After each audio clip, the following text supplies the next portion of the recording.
भूर्भुवः स्वाहा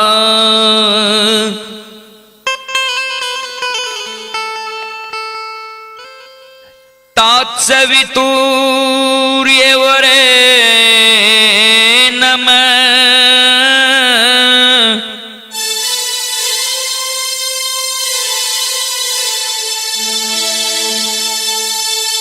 भर्गो देवस्य धीमहि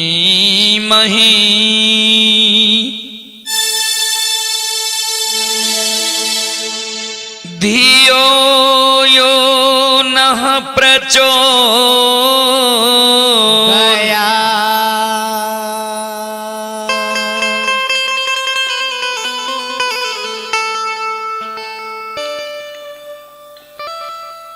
वक्रतुण्ड महाकाय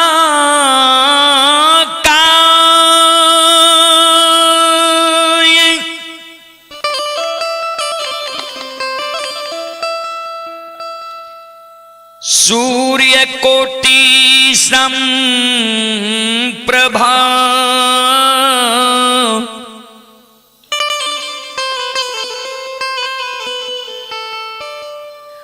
निर्विघ्नं कुरु मे देव।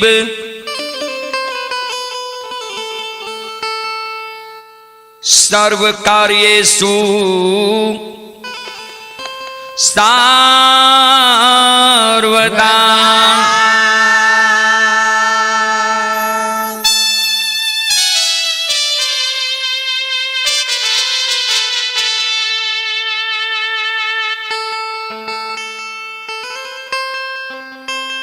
या देवी सर्वभूतेषु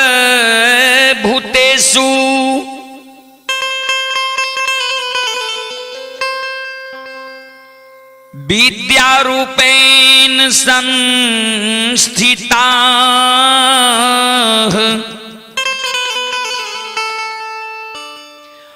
नमस्तस्यै नमस्तस्यै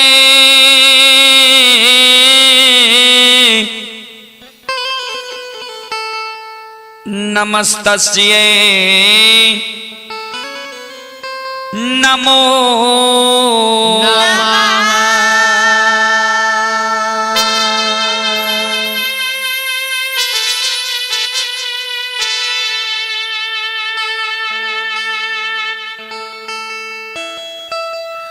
बांधो गुरुपद कंज कृपा सिंधु नर रूप हरि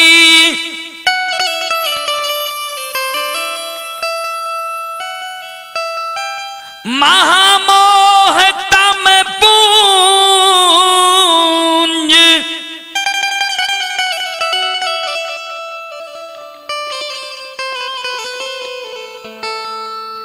जासु बचन रवि करनी कर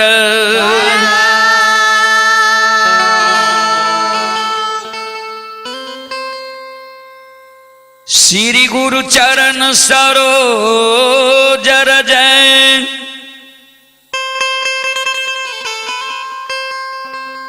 निज मन मुकुर सुधारी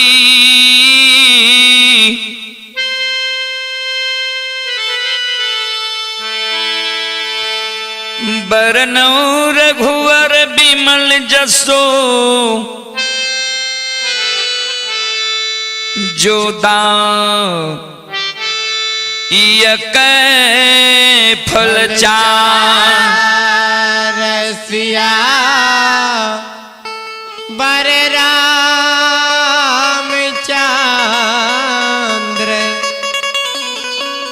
शंकर जी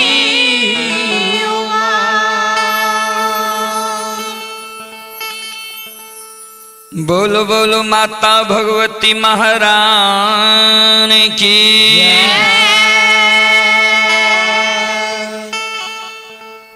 श्री दाता धर्मराज की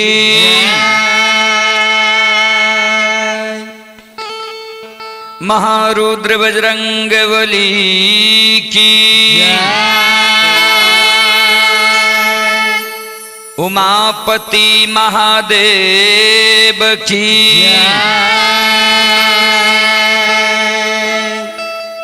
जय जय जय श्री सीताराम।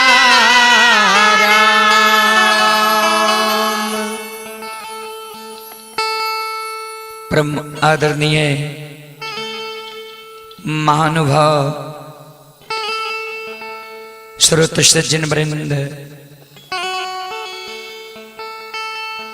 लोक गाथा भगत सुनने वाले भक्तजन, संतजन, गुरुजन, भगत बाबा, पंजियार बाबा, मुलगैन बाबा, सभापति बाबा, तमाम श्रोता भगवान, भारत भूमि की गौरव गरिमा बढ़ाने वाली देवी तुल्य माता एवं शक्ति स्वरूपा बहनों,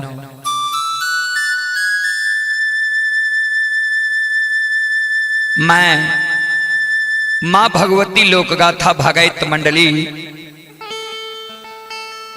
रुदल पंजियार व साथी स्वर संगम स्टूडियो के द्वारा आप सबों के बीच है, आप सबों के लिए हीरा मोती अवला की प्रसंग सुनाने का प्रयास कर रहा हूं,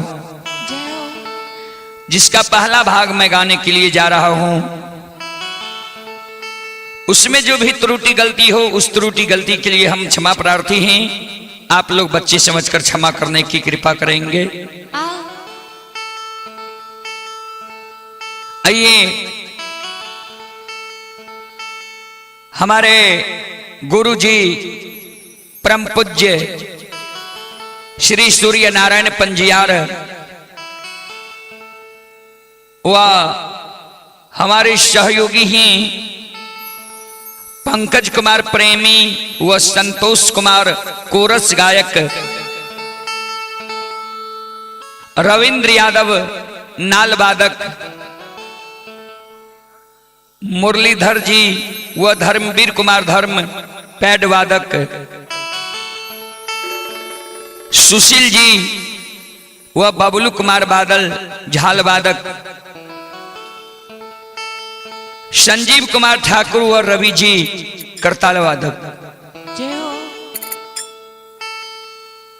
एक मां भगवती की झूमर सुने, उसके बाद मैं हीरा मोती अवला भाग 1 आप सबों के बीच सुनाने का प्रयास करूंगा। एक बार मां जगत जननी भगवती के नाम का जोरदार जयकारा लगावे। बोलो बोलो माता भगवती महारानी की।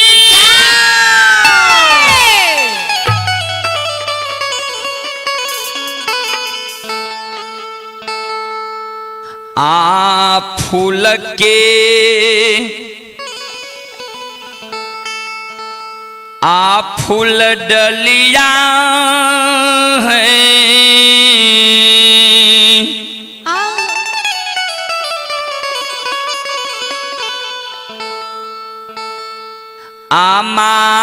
आमालीन है श्रीरामा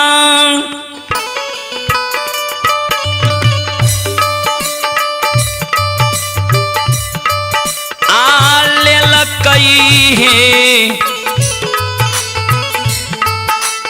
चढ़ाइए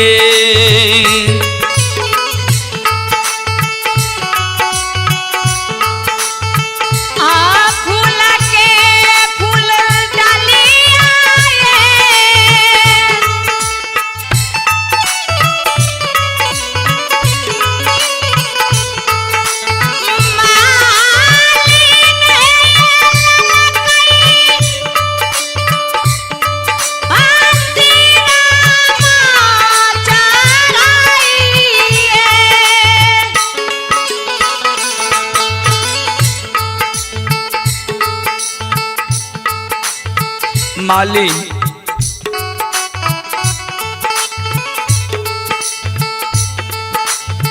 फूल की फुलडाली सिर पर ला लेलखिन है दौना फुलवारी जा रहलखिन है सुंदर सुंदर फूल तोड़े के लिए श्रोता भगवान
श्रोता बंधु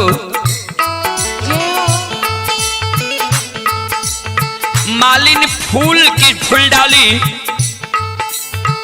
सिर पर चढ़ाकर दौना फुलवारी पहुंच गया ये आ दौना के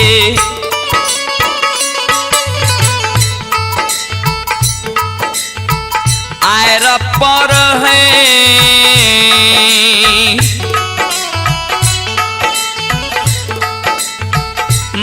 मालिन है राखई फूल के फूल डालिया दौना के यरा पर है जाओ जाओ आओ हे भगवान दौना के अर पर है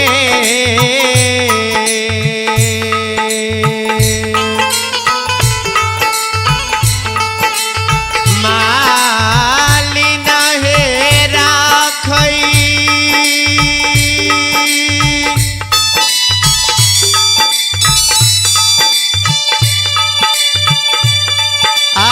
फूल के है फूल डालिया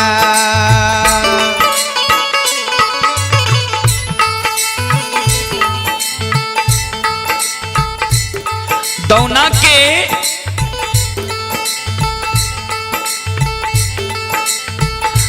आर पर माली फूल की फूलडाली रखे छे आ सुंदर सुंदर फूल दौना फुलवारी से चुन चुन के डाली में रखे।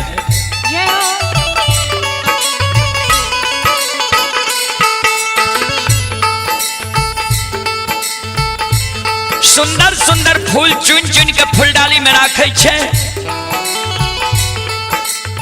फूल से फूलडाली के भर ले छे। अब मालिन जा रहे ये देवी देवता के गहबर फूल चढ़ावे के लिए।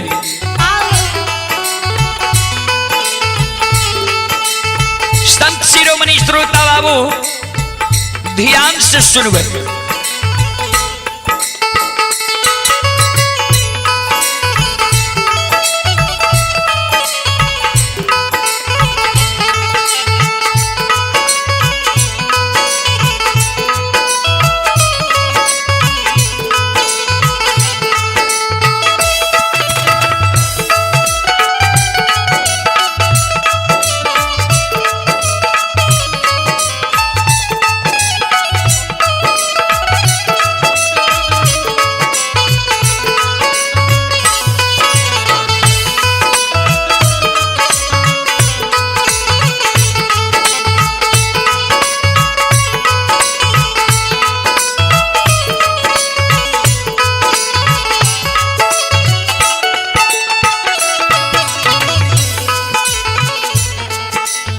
संत शिरोमणि श्रोता बाबू श्रोता भगवान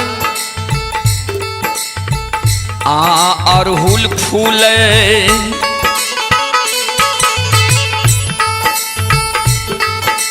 चढ़ाबै छै। जय हो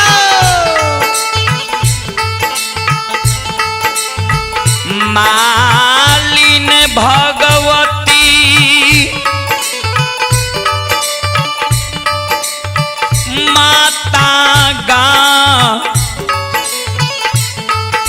गहवारवा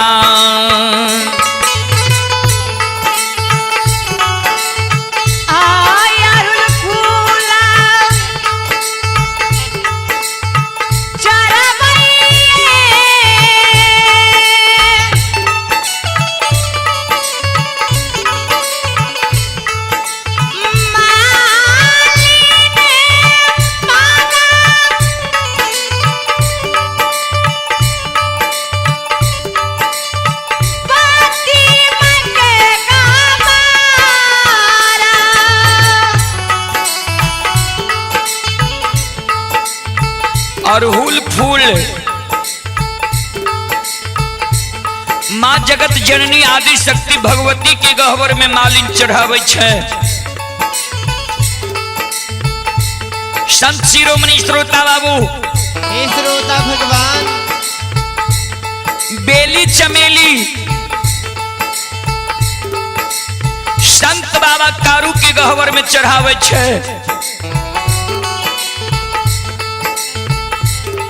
कनेलक फूल बाबा रघुनी के गहवर में चढ़ावे छे।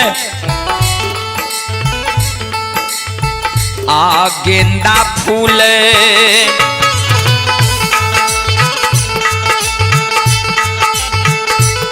गेंदा फूल चढ़ाबै छै।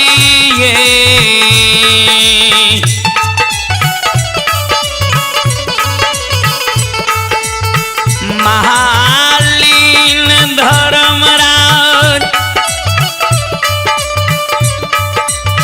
बाबा गहवारवा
फूल चढ़ाबई हे जाओ जाओ मालिन हे धर्मराज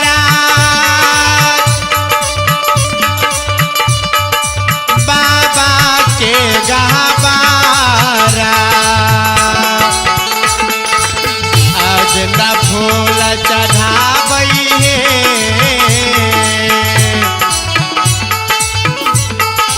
मालिन हे धर्मराज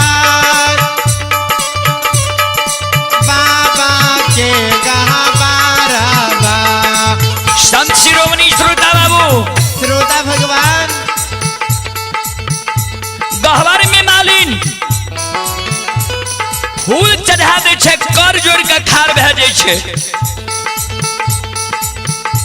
माँ हे माँ जगत जननी जगदम्बे भवानी मैया माफ करबई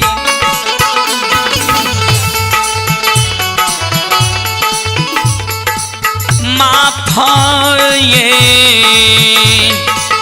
हे मैया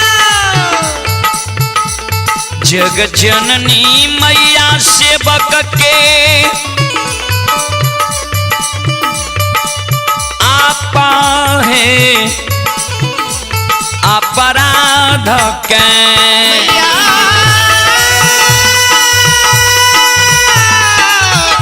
हे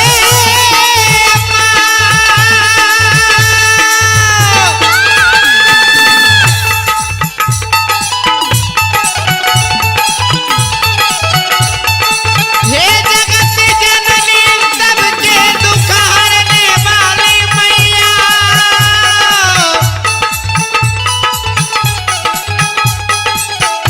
सबके पार लगवैया सबके रखवैया माये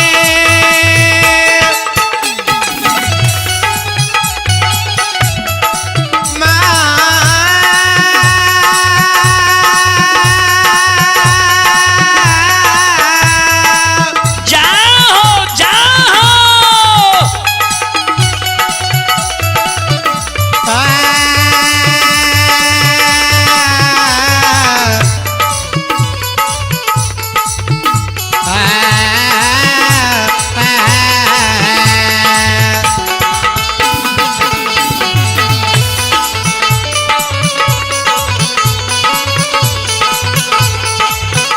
माफ करबै माफ ये भगवती सेवक के अगलतिया पराधबा माफ करबै माफ ये जग जननी माय सेवक के अगलतिया पराधबा माय सेवक के अगलतिया पराधबा माता माफ करबै सेवक के या पराधबा माया क्षमा करबै हे गलतिया पराधबा माफ करबै क्षमा करबै माफ करबै क्षमा करबै माफ करबै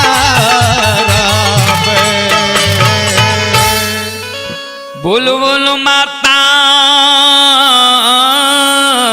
भगवती महारानी की जय। चलो प्रसंग की ओर चंपारण पूरा नगरी में नगरी में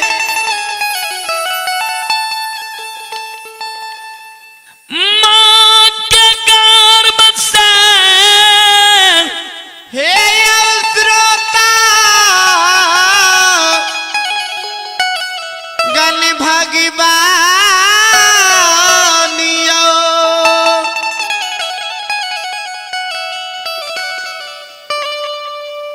कलौती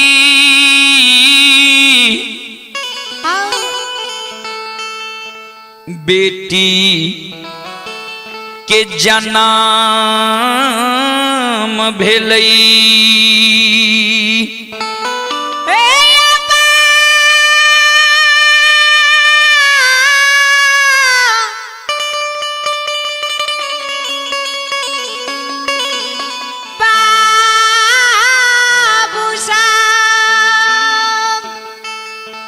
ध्यान दो, चंपारणपुर नगरी में ब्राह्मणी वंश में मां के गर्भ से एक लौती बेटी की जन्म भेले। सज्जन वृंद, आयु कल हमरा यहाँ के समाज में क्यों मां बहन जा गर्भ धारण हुई है, बाबू के मन भेल बेटा जो हेते न तो हम अपना मन से सुंदर नाम राखब।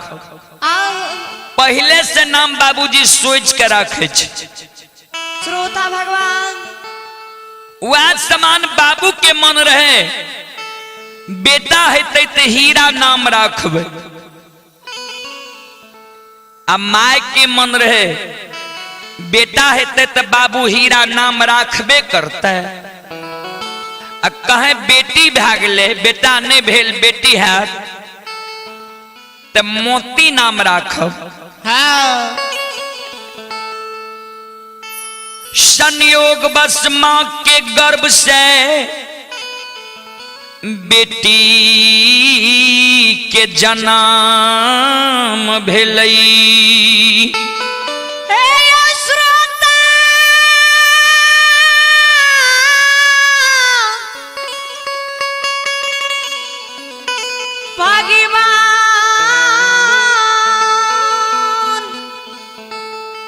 सज्जन वृंद, बेटी के जा जन्म भेले तब पिता और माता दोनों के नाम जुट गए। बाबू मन में सोचने रहे हीरा या माय मन में सोचने रहे मोती, दोनों के नाम जुट गए, हीरा मोती नाम रह गए।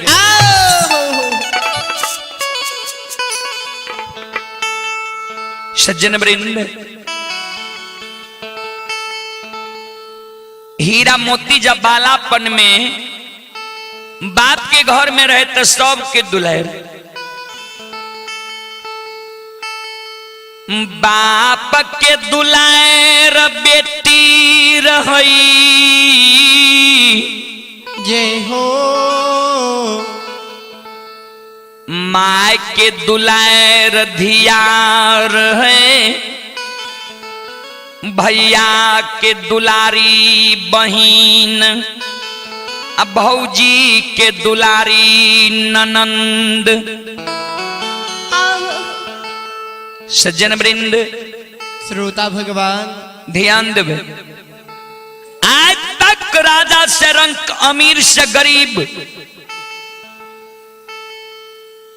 कोई भी बड़ा से बड़ा साधारण से साधारण मानव के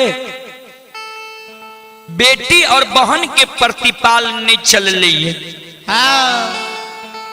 सब अपना अपना बेटी बहन की शादी चाहे अमीर घर हो या गरीब घर हो सब करिए। श्रोता भगवान वह समान हीरा मोती की शादी हीरा मोती के बाबू बांकेपुर नगरी में ब्राह्मण वंश में कह दिल। ध्यान देवे, नैहर में देखियो केहन सुंदर परिवार